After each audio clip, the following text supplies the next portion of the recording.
Your child needs vaccination to protect against serious life threatening complications caused by certain infections.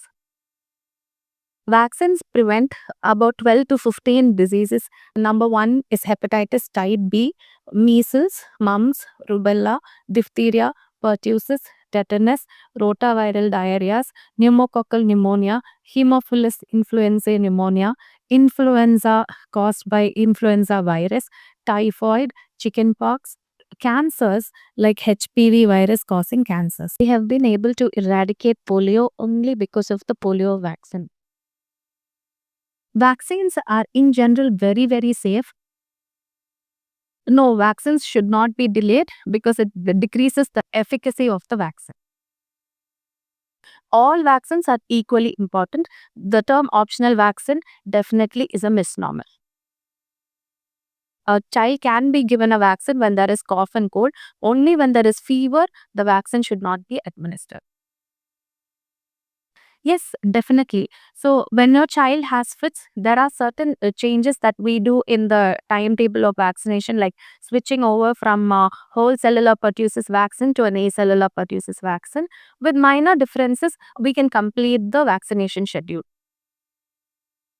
Sickness is a vague term, so please consult your doctor on the day of vaccination. Based on the level of illness, your pediatrician will decide whether the child is fit for vaccination on that day or not.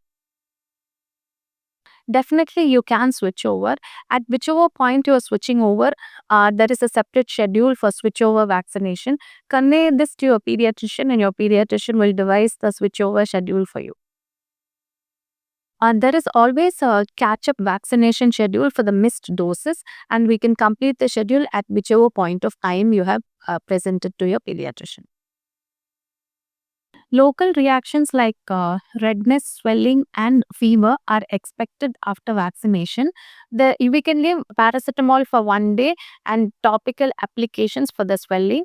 These are small local reactions which would disappear within a day.